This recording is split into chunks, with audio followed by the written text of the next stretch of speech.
Welcome to today's webinar. I'm delighted to have three experts with me today, but before we get started, let me briefly introduce myself. My name is Archana Sa, and I've spent the past 32 plus years in the pharma biotech drug development, clinical development area specifically, and I've been incredibly fortunate to have worked for some flagship companies like Genentech, Roche, Bayer Oncology, as well as Johnson and Johnson and a few others. I'm really fortunate to have brought 12 oncology drugs to the market, both in hematological cancers as well as solid cancers.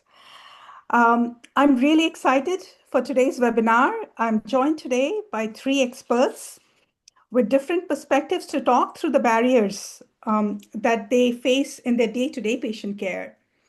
We've all heard, that the data is on fragmented care and the lack of clinical trial accruals. And we want to connect that today to the human elements and real life stories through this webinar. We won't just talk about the problems, but we'll shine a light on shared care and how that impacts trial enrollments, market access, and clinical research as a care option. Today's webinar is put on by 1104 Health, a shared care network that bridges the gap between the oncologists and clinical research, helping pharma accelerate enrollment, reduce time to treatment, and support market access in real-world populations. It works through region-based networks of oncologists that are supported by an AI-fueled tool set that simplifies the whole referral process. It strengthens collaboration and keeps the patients connected to their trusted doctors, most importantly. So allow me to introduce the panel today.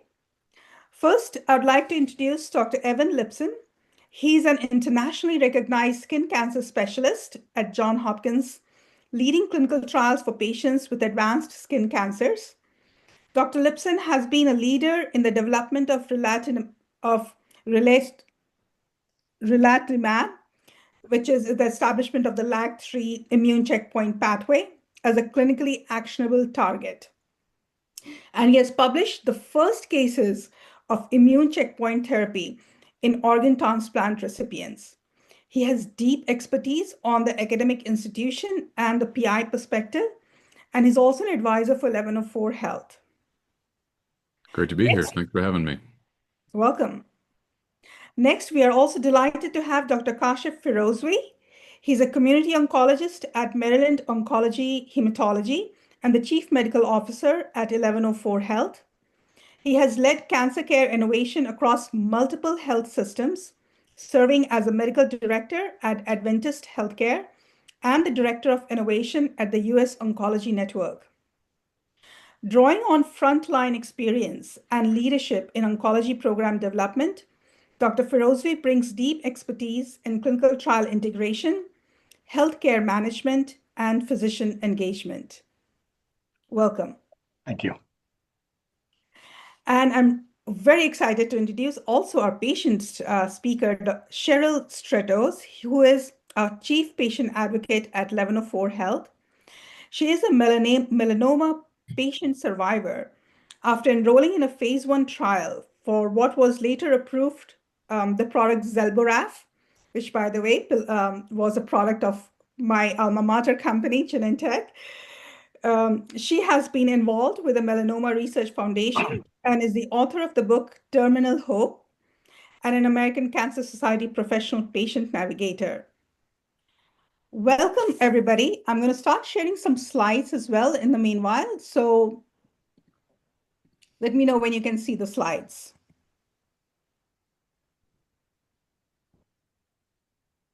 So we're going to be touching on all these topics today throughout our conversation, what is shared care, how does shared care impact trial enrollments and market access.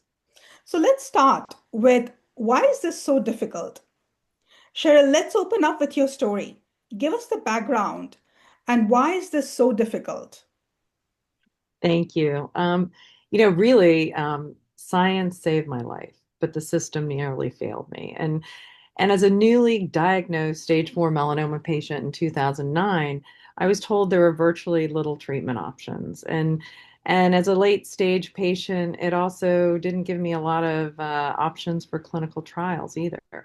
I was told that to go home and make myself comfortable, and if I was lucky, I'd have anywhere from 4 to 6 months to live.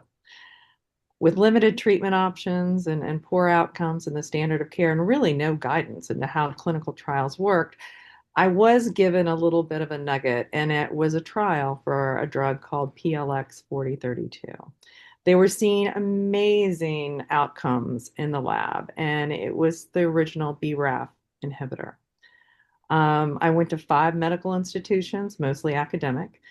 The message was consistent. Everybody was, they either hadn't gotten the trial yet or they were working on phase 2 or phase 3 renditions, which I fast learned I did not qualify for because I had never failed out of anything because my body was virtually naive. I had woken up one morning and cancer was everywhere, and it happened to be melanoma. Um, we floundered around the system for a while, and with no real, decoding, or glossary of terms, we started searching for phase 1 studies. That appeared to be the only type of option that I would qualify for. We discovered, very quickly that there was no coordinated medical guidance. We had to do everything on our own. We had to call the institutions. We had to walk in with all our files in hand, discs, labs, and communicate to see if I actually could qualify for any of the studies. The biggest reason that I think it was so difficult and that we felt so helpless was the institutions didn't communicate with each other. There was no handoff. And we were left on our own if we didn't fit into that particular institution's bucket to figure out next steps for ourselves. Um, I finally found a phase 1 clinical trial that I qualified for. It took me almost 2.5 months. And it was at UCLA Medical. I qualified for that trial, stayed on it for 4 years. The drug happened to become one of the fastest drugs ever approved by the FDA. And I stayed on the MEC, and then soon, a couple years after, stayed on the BRAF, and then a few years into the standalone treatment, added the MEK inhibitor until 2016, when I went off the trial because I was having really bad side effects. I was initially told that the drug was something I had to stay on forever. It didn't really hold a durable response, but I'm here to say, yes, it did. And since then, I found a general oncologist locally who oversees my care and the surveillance. And I think it's a very important part of the puzzle in long-term survival. Well, thank you for sharing that amazing story and so inspiring to see. And I've actually read your book as well, Terminal Illness, and I have to applaud that your doggedness for finding a solution led you to this phase 1 trial that literally saved your life. And also, you touched upon how your general oncologist worked in conjunction with your research clinical trial oncologist, the PI in your care, which we are going to get into a little bit in this detail throughout this conversation. So, I think what I want to highlight next is I want to bring the doctors into this conversation, and I want to get your perspective on what does Dr. Ferozvi and Dr. Lipson. I want to start with what does shared care mean to you, and what does as the patients come into your clinic. Let's start with Dr. Cash first, for example. What is a typical time window that you have to make a decision on a patient's treatment? And what goes through your mind when you're deciding whether to raise the possibility of a trial to that patient? And then we'll come to Dr. Evan from the academic side to get his perspectives on the challenges he sees. Sure. I think when it comes to making a decision around what patients should get in terms of a new diagnosis or a change in therapy because of progression, we typically have certain guardrails that guide us so that we work within. The guardrails are NCCN guideline compliance as well as insurance authorization and getting approval. I mean, those are the two main guardrails that influence our standard of care treatment options. Mhm, And so we are always working within those two, with the other piece to this, which is always the option of a clinical trial. And mhm, so instinctively, as anyone who's been trained as an oncologist, you always know that when it comes to guidelines, if there's a good trial, that's always the best option. mhm, If there's a good study that's available, which isn't always the case. But and so we are trained to that. But I think in the context of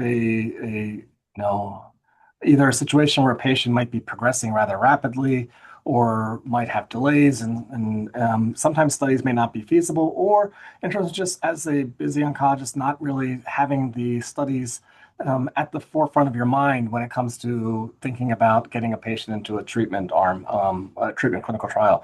So I think the time it takes to make that decision is variable.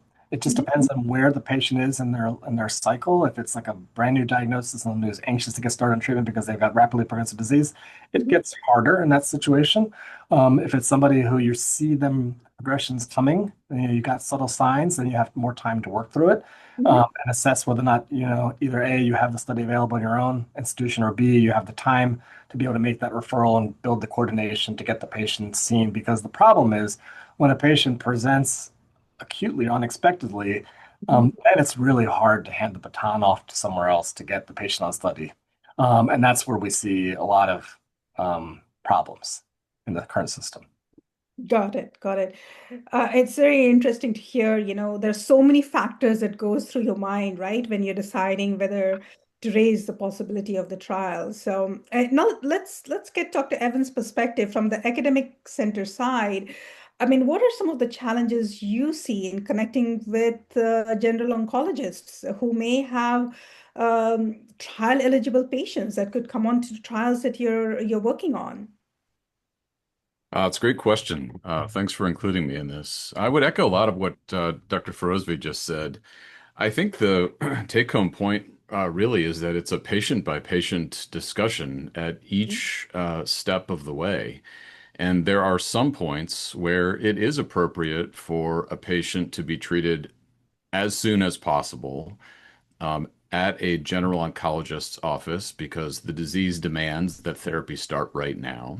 Mhm, And then there are other patients, as Cheryl described, where it is appropriate to find a clinical trial and be at a big center that's got an option that's maybe going to take a little bit of time to get into and get screened for, et cetera. And I think the challenge and the opportunity here with 1104 is that getting that coordinated in a shared care collaborative way is challenging mhm, when the person that you are trying to collaborate with isn't right at your elbow. mhm, And so, what we would like to be able to do is to bridge that gap and really collaborate in a real-time way and say, I've got a patient, they are appropriate for a clinical trial. Let's get them evaluated at a big center and see what the options are. Or alternatively, I have seen a patient recently where I say, this patient needs therapy administered close to home right away.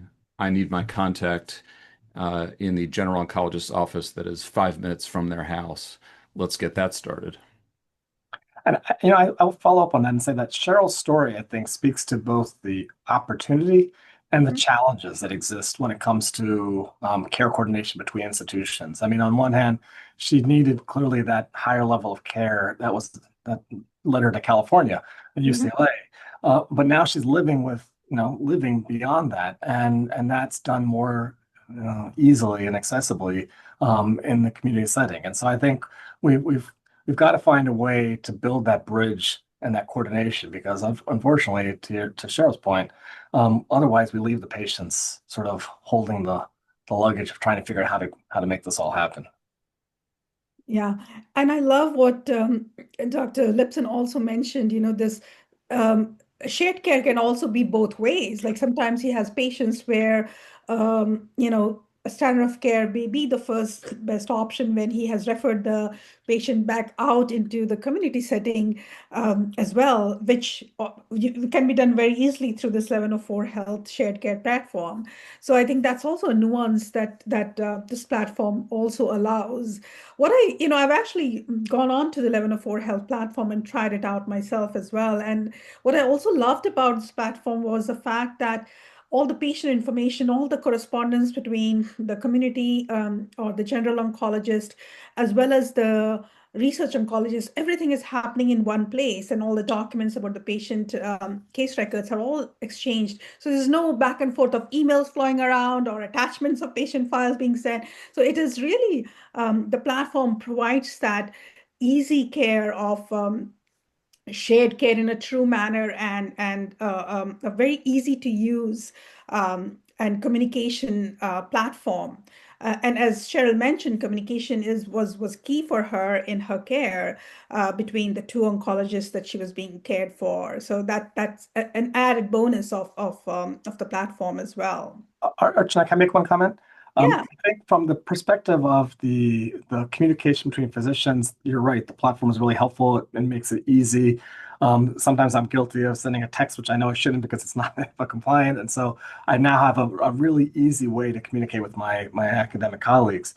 But the other piece that's from a physician perspective, it's great. But the other piece that we can't ignore and forget is that from the patient perspective, Yeah. there's a tremendous sense of trust and comfort when they know that their doctors are talking to each other.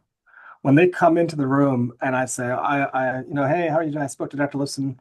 He and I are already on the same page. We already got, you can see the calmness that just takes over them because they know that they can feel comfortable and confident knowing that the team has it in place. They've got it. They're on top of things.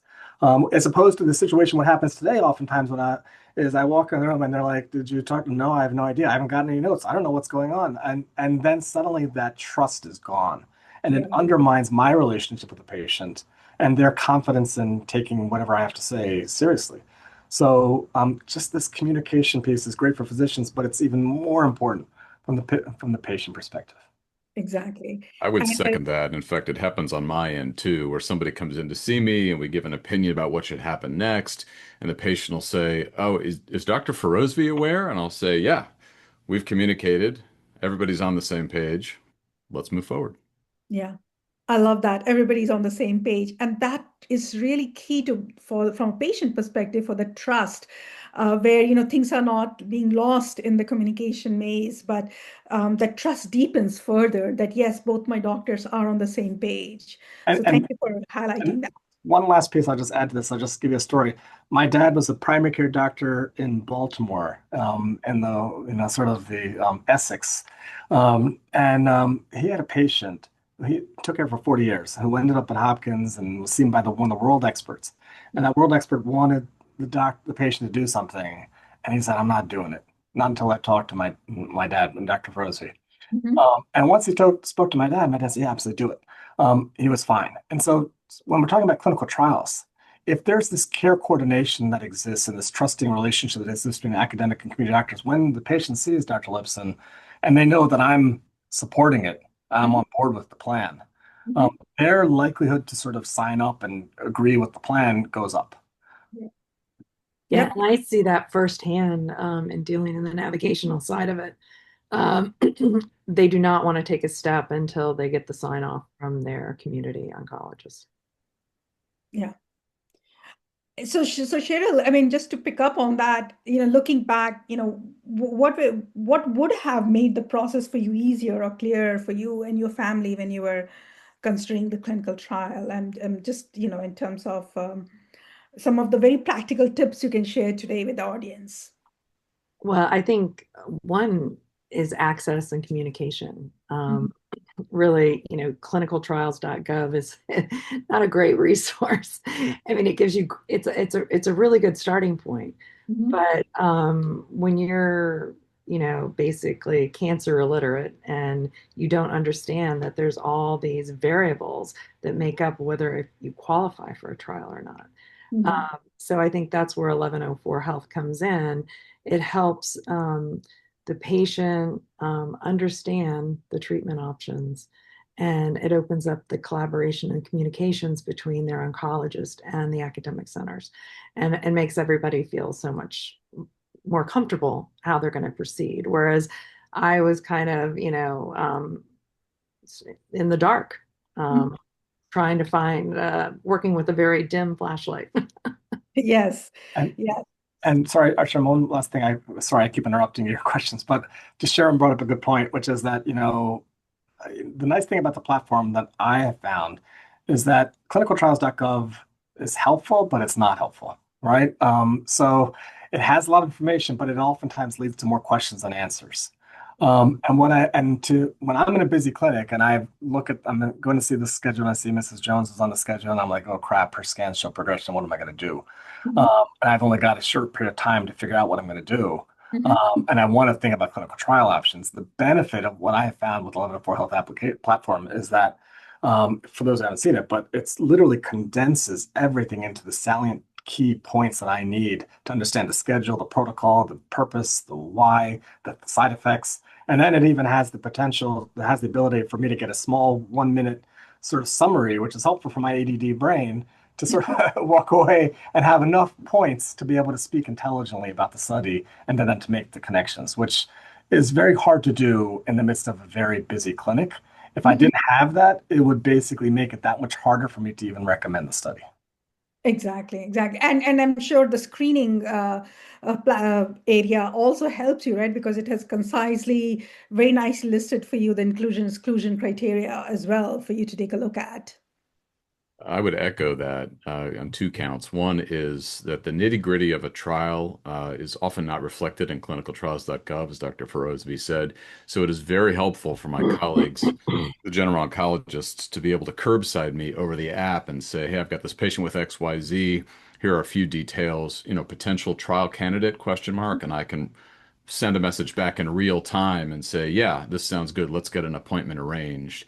And that Mhm. allows for the general oncologist at the appointment that is upcoming for them to say, I've already reached out to the Right. team at Hopkins. We are going to get this appointment arranged. That's first point. The second is it works in the opposite direction. We had a patient not too long ago where before they walked in the door, I sort of knew what we were going to need to do. And Mhm. I had already communicated with a general oncology team that was close to home to be Mhm. able to say, I know what I recommend, and the Mhm. place that is probably best for you to get it is right around the corner from your house. I have already been in touch with the team. Mhm. The patient's concern was Mhm. that they had finally gotten to an oncologist, me, and they were Right. going to get therapy. And so for me to say, no, I'm actually not going to treat you, you should be treated with XYZ, was frustrating because they wanted to start now.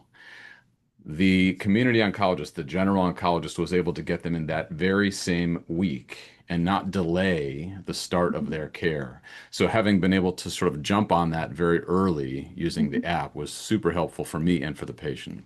Right. I think that's the most stressful thing for any patient is the waiting. I mean, for me, I waited, gosh, 7 weeks before I finally could get an appointment with an oncologist that might treat me. And, for late stage patients, that can mean everything. Yeah, and you bring this out very beautifully in your book, Terminal Illness, I must say. We walk the journey with you as we read the book, and that anxiety and and it's not just a patient, but the patient and their family.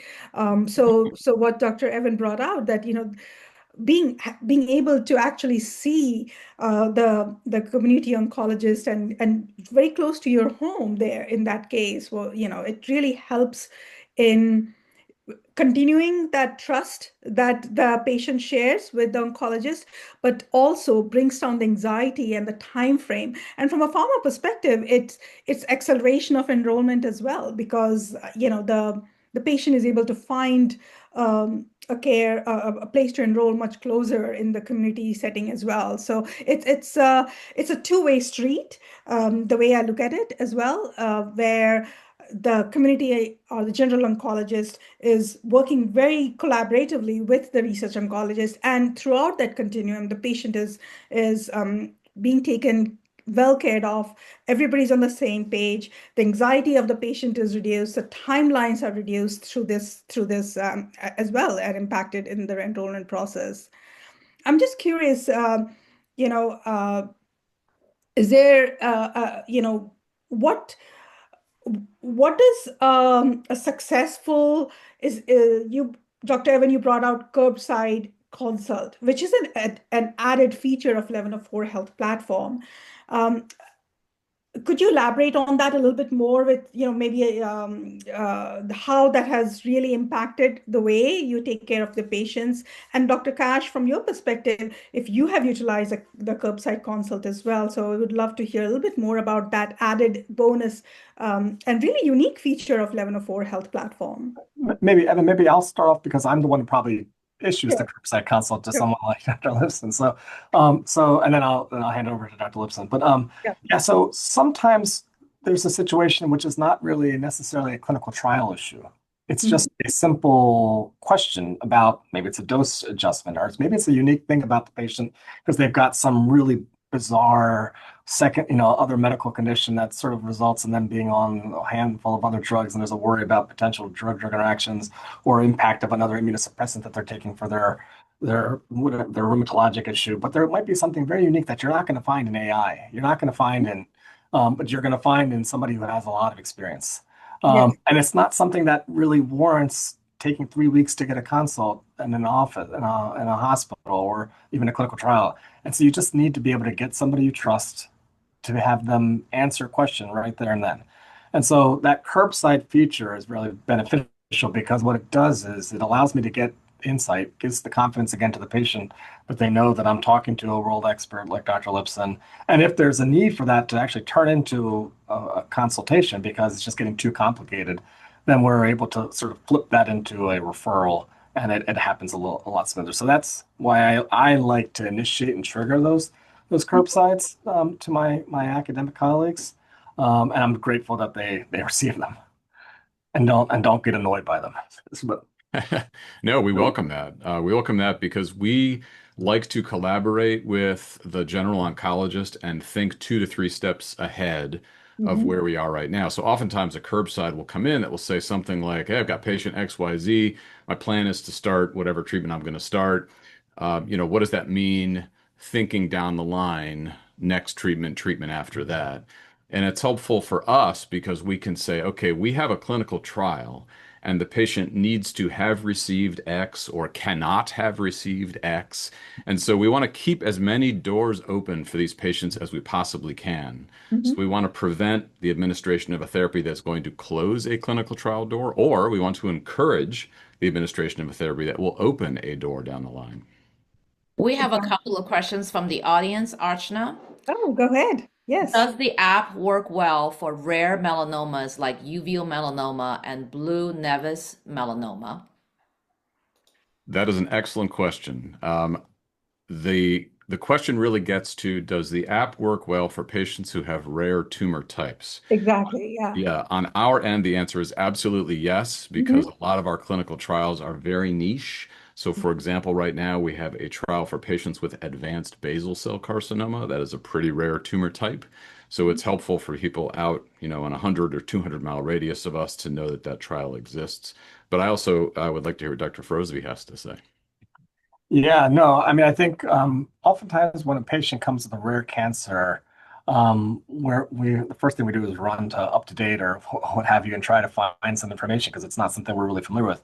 And even if we can read up and get up to speed on it, we're not necessarily having seen these patients as much as somebody at an academic center. So, having the ability to curbside and check in with somebody who might have seen that type of disease is helpful. And then if it needs a referral, then being able to make that referral happen works great. And I think what I have benefited from is that there's always this fear like, well, if I refer the patient to such and such institution, I'm never getting them back.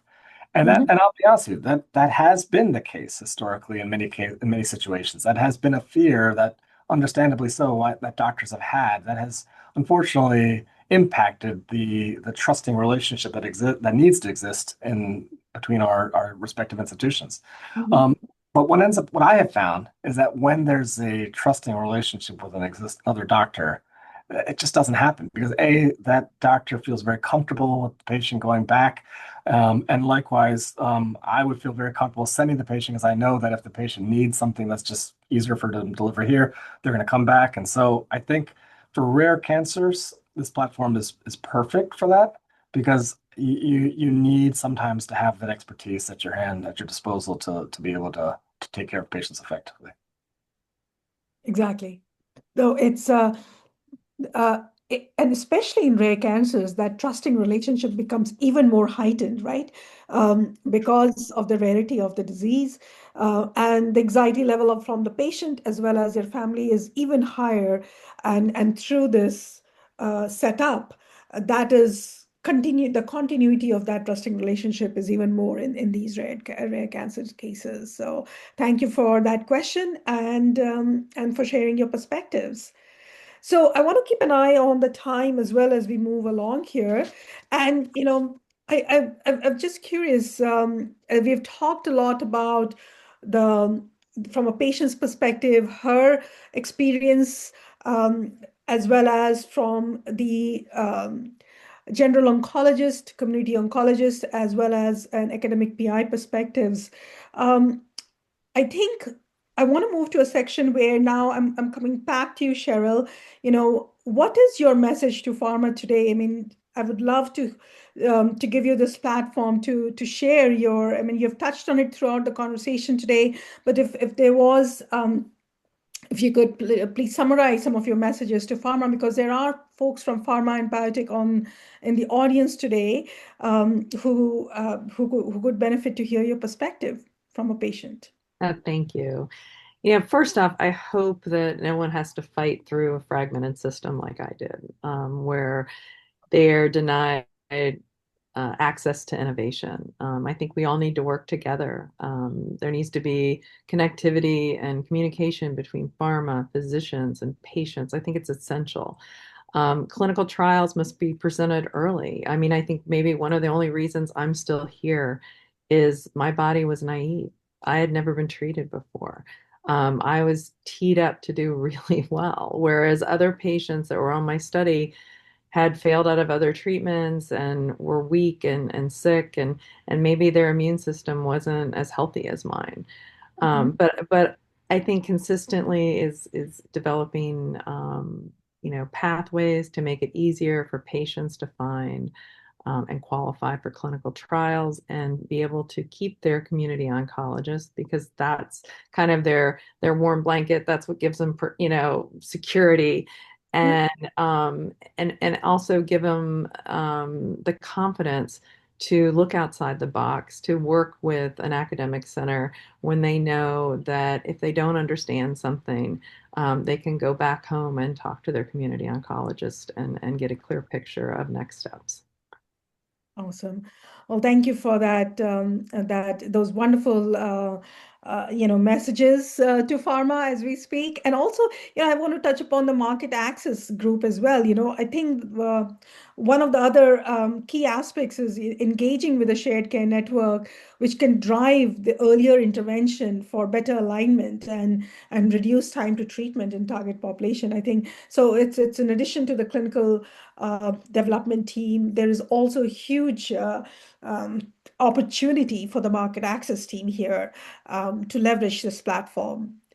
I also want to now come back to, both the doctors, and I would love for them to summarize some key takeaways from their individual perspective from where they stand for the audience today. So maybe Dr. Cash, you can go first. Sure. I'd say that, bear with me, I'm going to give a long-winded answer to this. But but my dad one time was laughing at me while I was studying for medical school in second year medical school biochemistry and said, "That's so easy. Why are you complaining of it?" I said, "Dad, when you went to med school, they didn't have DNA yet." Okay, and fast forward to today, when I started my fellowship training, we didn't have a lot of drugs. And it was easy for me to keep up with things. I It's very hard now. It's very hard now when it feels like every week or every month there's new drugs or new indications, and keeping up with that as a generalist is it's just not really feasible and sustainable. And so I rely on my pharma colleagues and partners, but at the same time, my busy schedule and my lifestyle does not does not fit with the current sort of mediums through which I'm supposed to be getting information, especially information that I feel like sometimes is doesn't really carry the same weight because I know it's, maybe it's a world expert, but it's, it's a very pitched sort of conversation or information, and doesn't really give me a chance to sort of um, ask questions about the things that matter to me. And so what I have found is that when I've got a patient, when I've got a doctor like Dr. Lipson or other my local KOLs and experts here who have bailed me out and saved me when I've had a situation go awry, and I've got that trust with them, and they tell me, "Hey, you should think about this treatment, and you should think about this," or not only are they giving me good advice, they're also educating me and helping me grow, which is really valuable. And it sticks. It sticks, and I hold on to it in a much more meaningful way because it's coming from somebody I trust and somebody who I know and who I work with. And it's also sometimes coming in the context of an actual patient as opposed to just some generic point. When you have a message, an educational message that's tied to a patient, you remember it.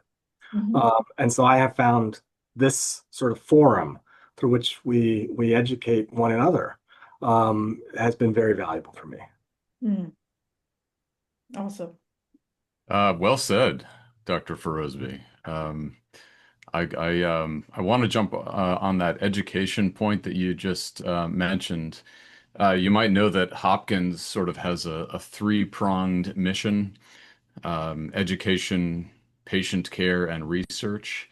And I think the take home is that the 1104 Health app really facilitates all of that.